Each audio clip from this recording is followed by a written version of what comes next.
로마서 15장 1절 믿음이 강한 우리는 마땅히 믿음이 약한 자의 약점을 담당하고 자기를 기쁘게 하지 아니할 것이라. 바울은 계속해서 교회 내에서 믿음이 강한 교인과 믿음이 약한 교인 간의 원만한 관계 형성을 위해서 권고하고 있습니다. 바울이 본절에서 믿음이 약한 자의 약점을 담당하라는 말씀은 무슨 뜻이죠? 담당한다는 건 헬라어로 바스타제인이라고 하는데 이건 상대의 짐을 지다라는 뜻이죠. 그러니까 약한 자의 약점을 자기 약점처럼 짊어지라. 즉 자신의 약점이라고 받아들이라는 의미를 가진 말씀이라고 할 수 있습니다. 이건 바로 죄 많은 우리를 대신해서 우리 죄를 다 짊어지시고 십자가에서 죽으신 예수 그리스도를 닮아가라는 겁니다. 그것이 곧 하나님의 사랑이고 그리스도의 사랑 안에서 살아가는 거라고 할 수 있죠. 그래서 바울은 마땅히 그렇게 하라고 강하게 권고하고 있는 겁니다. 그리고 본절에서 자기를 기쁘게 하지 아니할 것이라고 하는 말씀은 약한 자의 약점이 강한 자를 기쁘게 하지 않도록 하라는 권고의 말씀이죠. 믿음이 강한 자가 자신의 믿음을 뽐내면서 믿음이 연약한 자를 압박하고 강요하면 믿음이 연약한 자는 상처를 받기도 하고 시험에 빠지기도 할 뿐만 아니라 실족하게 될 수도 있는데 그건 결코 믿음 강한 자가 기뻐할 일이 아니라는 말씀입니다. 로마서 15장 2절 우리 각 사람이 이웃을 기쁘게 하되 선을 이루어 덕을 세우도록 할지니라. 여기서 각 사람이라 하면 믿음이 강한 자뿐만 아니라 믿음이 약한 자도 포함하고 있다고 보는 게 맞겠죠. 그러니까 믿음 강한 교인은 믿음 약한 형제들을 책망하거나 압박이나 강요를 하기보다는 그들의 영적 성장을 위해 그들의 약점을 자신의 약점으로 받아들이는 자기 희생을 통해서 믿음 약한 형제들을 감화시키고 기쁘게 닮아가도록 해야겠죠. 아울러 믿음이 약한 교인들도 항상 열린 마음으로 다른 교인들과 교제하며 자신의 생각에만 갇혀 있지 말고 긍정적인 눈과 귀로 상대를 바라보고 듣고 배워가는 그런 자세를 갖추어야 하겠죠. 그리고 바울은 교인들 각자가 다 선을 이루고 덕을 세우는 데 힘쓰라고 권고합니다. 선을 이루고를 헬라어로 에이스토 아가돈이라고 표현했는데 여기서 선, 즉 헬라어 아가돈의 기본형인 아가도스는 자신의 유익이 아니라 타인을 위해 가치 있는 일을 행하는 것을 의미하죠. 그건 바로 이타적인 아가페 사랑을 베푸는 것, 즉 하나님의 사랑을 베푸는 겁니다. 우리가 그리스도 안에 거하게 되면 성령의 이끄심을 받아 이 아가페 사랑의 열매를 맺어갈 수 있게 되는 거죠. 덕을 세우라는 말씀은 14장 19절에서도 바울이 강조했죠.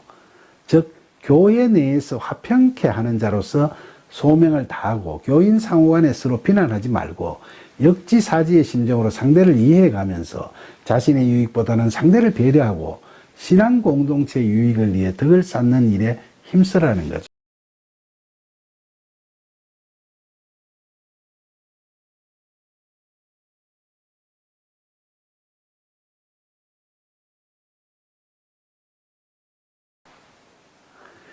예수님께서는 당신의 유익이나 기쁨을 이야기보다 하나님의 뜻에 순종하여 하나님을 기쁘시게 하고 제사함 받을 이웃을 기쁘게 하기 위해 고통스러운 십자가에서 죽으셨죠. 바울은 본절에서 시편 69편 9절에 주의 집을 위하는 열성이 나를 삼키고 주를 비방하는 비방이 내게 미쳤나이다 라는 다윗의 시를 인용하고 있죠. 이 말씀은 하나님을 위하여 열성을 보이다 보면 사람들로부터 비방과 박해를 받을 수 있다는 걸 이야기합니다. 예수님께서도 그러셨지 않습니까? 그러나 낙담하지 말고 예수님처럼 끝까지 하나님을 기쁘시게 하기 위해 순종해야 함을 바울은 강조하고 있는 거죠. 로마서 15장 4절 무엇이든지 전에 기록된 바는 우리의 교훈을 위하여 기록된 것이니 우리로 하여금 인내로 또는 성경의 위로로 소망을 가지게 함이니라. 바울은 디모데 후서 3장 16절과 17절에서 모든 성경은 하나님의 감동으로 된 것으로 교훈과 책망과 바르게 함과 의로 교육하기에 유익하니 이는 하나님의 사람으로 온전하게 하며 모든 선한 일을 행할 능력을 갖추게 하려 함이라고 이야기했죠. 바울은 본절에서 성경은 우리에게 교훈을 주고자 이렇게 기록되어 있는 건데 그 진정한 목적은 우리로 하여금 인내로 또는 성경의 위로로 영생의 소망을 가지게 하려 함이라고 이야기하고 있습니다. 여기서 인내는 헬라어로 히포모네인데 이 용어가 성도의 인내라는 의미로 사용될 때는 그저 고난을 참는 걸 의미하는 게 아니라 하나님의 보좌가 있는 지성소에 들어가서 그 보좌 아래에서 오래 머물면서 기다린다는 의미를 가진다고 전에 말씀드렸죠.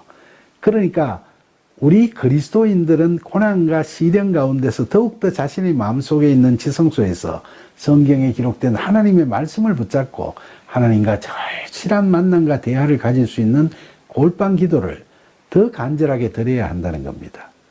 그리고 성경의 위로로라는 대목은 성경을 통해 구원의 확신을 갖게 되고 기록된 주님의 말씀을 통해 고난 중에도 마음의 위안을 얻게 된다는 걸 의미하죠. 이처럼 우리는 성경을 통해 하나님과 만나게 되고 구원의 확신을 얻어 영생을 소망하게 된다는 겁니다.